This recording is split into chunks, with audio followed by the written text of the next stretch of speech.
Let me hit you with this. If you don't know yourself, you're basically flying blind. You can't fix what you don't acknowledge.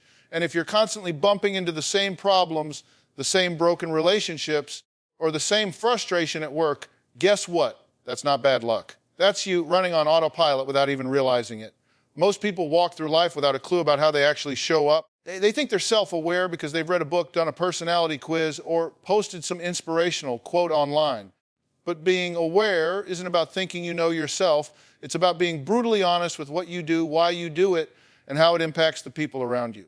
If you're defensive every time someone gives you feedback, if you're blindsided when people say you came across as harsh, if you can't explain why you make the choices you make, then you don't have self-awareness. You've got self-delusion. Let's be honest, most of the problems you and I face on a daily basis don't come from the situation itself. They come from how we react to the situation.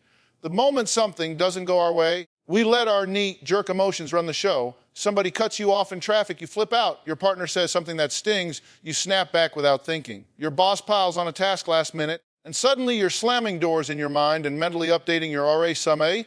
The truth is, the event itself isn't the problem. It's the lack of pause between what happens and how you respond. That pause is where your power lies, and most people are giving it away without even realizing it. Think about it. You've got stimulus on one side, something happens, good or bad. And then you've got your response on the other side, what you say, what you do, how you carry yourself. In the middle, there's a little slice of space. It might be a fraction of a second. It might be a breath. It might be 2 minutes. That space is the pause. That's where you get to decide whether you want to operate from your higher brain, the one that actually thinks, or your lower brain, the one that just reacts like a wild animal. If you don't own that space, life is going to own you. Now, here's the harsh truth. Most people don't pause because it feels unnatural. They've trained themselves to equate reaction with strength. They think, if I don't snap back, I'm weak. If I don't honk the horn, I've been disrespected. If I don't fire off that text, they'll walk all over me. But let me ask you something. How's that working out for you? How many messes have you had to clean up, not because of what somebody else did, but because of what you said in the heat of the moment? How many relationships have you damaged? How many opportunities have you lost because you couldn't control that 5-second window? Pausing doesn't make you weak. It makes you strategic. When you pause, you're saying, I'm not giving my power away. I'm not letting my emotions hijack the driver's seat. That pause is where you check in with yourself. It's where you ask, what's actually going on inside me right now? Am I angry or am I hurt? Am I frustrated or do I feel disrespected? And is the way I'm about to react going to solve the problem or just make it worse? 9 times out of 10, if you don't pause, you'll choose the option that makes it worse. Here's where accountability kicks in. The pause doesn't just happen by accident. You've got to train yourself. And let's not sugarcoat this. It's not easy. It's a discipline. And like any discipline, it requires practice. That might mean physically biting your tongue when you want to clap back. It might mean taking a breath and counting to 5 before you respond. It might mean literally excusing yourself from the room for 2 minutes so you don't blow up. It's not about avoiding the problem. It's about giving yourself enough space to approach it with a level head. I'll give you a real life example. Let's say your partner criticizes the way you handled something. Your gut reaction might be, well, you don't do it any better. So who are you to talk? That's the quick trigger comeback. But if you pause, even for 5 seconds, you give yourself the chance to hear what's really happening.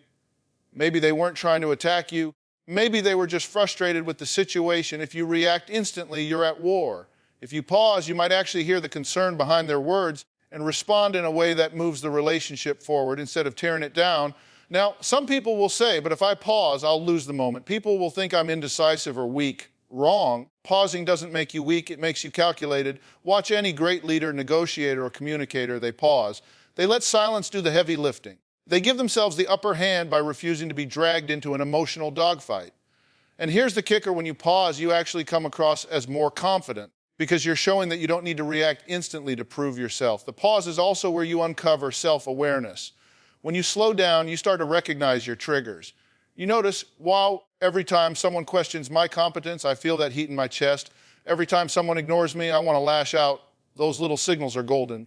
Without the pause, you'd miss them completely. With the pause, you begin to connect the dots between your emotions and your behavior, and that is self-awareness in action. Here's the bottom line. If you want to master self-awareness in everyday life, you have to master the pause. Without it, you're just a slave to your emotions, and you'll spend your life reacting instead of living. With it, you reclaim your power. You choose your responses. You stop handing over control of your life to every random event and every irritating person who crosses your path. So the next time you feel the urge to snap, to yell, to hit send on that angry email, don't stop. Take a breath. Create space between the stimulus and your response. Because in that space, you're not just managing a moment, you're building the kind of self-awareness that will transform your entire life. Let's call this what it is. Every single one of us has emotional hot buttons. You've got them, I've got them, everybody does. The problem isn't that we have triggers. The problem is that most people don't even know what theirs are. They go through life thinking, that person just makes me angry, or that situation stresses me out, but they never stop to dig deeper and ask, why does that bother me so much? What's the common thread here? If you don't know your triggers, you're going to get blindsided by them over and over, like walking into the same glass door every single day and then wondering why your forehead hurts. A trigger is anything that flips a switch inside you. Something that pushes you from calm to furious, from confident to insecure, from steady to rattled. And here's the kicker, triggers aren't random. They're patterns. They show up again and again because they're connected to resolved emotions, past experiences, or core needs. If you feel disrespected, dismissed, controlled, or ignored, chances are that ties back to something much deeper than the moment at hand. But if you're not tracking them, all you see is the surface level explosion. Now, here's where accountability comes in. Most people want to blame the trigger itself. They say, I wouldn't have blown up if my boss didn't pile on that extra work. Or, I wouldn't have snapped if my partner didn't talk to me like that. That's convenient, but it's not the truth. The truth is, the trigger isn't the other person. It's your response to the situation. You don't control the trigger showing up, but you do control whether you let it run your life. And the first step in gaining that control is tracking them. Think of it like this. Your triggers are your personal roadmap to self-awareness. If you don't write them down, if you don't take inventory, you're basically driving blind. But once you start logging them, when they happen, what caused them, what emotion came up, you begin to see patterns. Maybe you realize that every time someone questions your decision, making you feel instantly defensive. Or maybe you notice that when you're ignored in a group, you feel invisible, and that's when you shut down. Those are not random moments, they're data points. And if you're willing to collect the data, you'll finally start to understand the story behind your reactions. Let me make this practical. I want you to treat tracking your triggers like keeping a fitness journal. If you were trying to lose weight, you'd write down what you eat when you eat and how you feel afterward, right? This is the same thing, except instead of food, you're logging emotional reactions. Keep a small notebook or use your phone. Every time you feel yourself get heated, defensive, anxious, or shut down, jot it down, right? Today, when my coworker interrupted me in the meeting, I felt small and angry. Or when my partner didn't answer my text for hours, I felt insecure and rejected. You don't have to write a novel, just a quick snapshot. Do this for a week and you'll be shocked at the clarity it gives you. Suddenly you'll see that it's not really about your coworker interrupting. It's about feeling like your voice doesn't matter. It's not really about the text message. It's about your fear of abandonment. That's what triggers are. They're alarm bells pointing to deeper fears and needs. And once you know what those are, you can start addressing them head on instead of just reacting on autopilot. Now let's be clear, tracking triggers is uncomfortable. It's going to expose truths you'd rather ignore. You might realize you're way more insecure than you like to admit. You might see that you lash out not because people are wronging you, but because you don't like feeling out of control. But that's the point. Self-awareness doesn't grow in your comfort zone. It grows when you shine a light on the shadows. Here's another benefit. When you track your triggers, you start to reclaim your choices. Let's say you discover that your number one trigger is feeling dismissed. Great. That means next time it happens, you can pause, recognize it, and say to yourself, okay, this is my dismissal trigger. I know what this is. I don't have to take the bait. Suddenly, the trigger loses power. It's like when you finally name a fear. Once you call it out, it's not nearly as scary. I want to drive this point home. Your triggers are not weaknesses. They're clues. They're like the red warning lights on your car dashboard. When the check engine light comes on, you don't smash the dashboard and yell at the car. You pay attention and figure out what's going on under the hood. Your emotional triggers work the same way. They're not there to ruin your life. They're there to wake you up to what still needs attention inside of you. So stop pretending you don't have triggers and stop blaming everyone else for pushing them. Own them. Track them. Study them. Because if you don't, you'll keep falling into the same cycles and life will keep teaching you the same lesson until you finally learn it. But if you do track them, you'll move from being controlled by your emotions to being in control of your emotions. And that's where real self-awareness starts to grow. Bottom line, you can't change what you don't acknowledge. And you can't acknowledge what you're not even tracking. Start paying attention. Start writing it down, and the next time someone pushes your buttons, instead of exploding, you'll be able to say, I know exactly what's happening here. This is a trigger, not a truth, and I get to decide how I respond. That's not just awareness, that's power.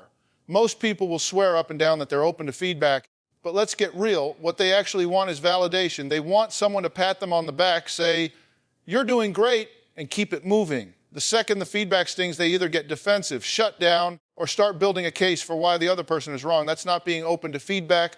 That's being addicted to approval. And if you're addicted to approval, you'll never grow beyond your blind spots.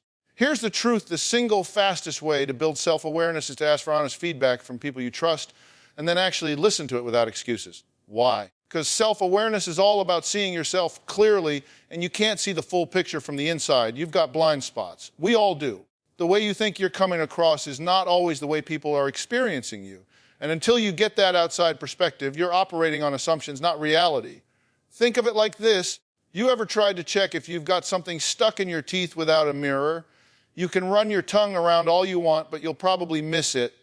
All it takes is one honest friend saying, hey, you've got spinach stuck back there, and boom, you're aware. That's how feedback works. It's the mirror you can't provide for yourself. Now, the problem is most people don't ask for feedback the right way. They either throw out a vague, half-hearted question like, so how am I doing, which invites nothing but shallow answers, or they ask people who will never tell them the truth because they don't want to rock the boat. That's a waste of time. If you want feedback that actually helps you grow, you've got to be intentional about who you ask, what you ask, and how you receive it. First, let's talk about who you ask. Don't ask yes people. Don't ask folks who are afraid to hurt your feelings. Don't ask someone who has an agenda to tear you down. You need 2 or 3 people in your life who care about you, respect you, and are willing to tell you the truth even when it stings. That might be a close friend, a mentor, a coach, or a colleague you trust. These people are your mirrors, and without them, you're just guessing. Second, let's talk about what you ask. Don't just say, do you think I did okay? That's fishing for compliments. Instead, ask questions that invite specifics. When I'm stressed, how do I come across to others? What's one thing I do that might be getting in my way? What do you see in me that I might be blind to? These questions force the other person to give you something real, not just fluff. And the more specific the question, the more specific and useful the feedback will be. Third, let's talk about how you receive it. This is where most people blow it. They ask for feedback, but the second it comes, they jump in with excuses. Well, I only did that because, or yeah, but you don't understand. That's not listening. That's defending. And the second you get defensive, guess what? The other person shuts down. They think, why bother? They don't actually want the truth.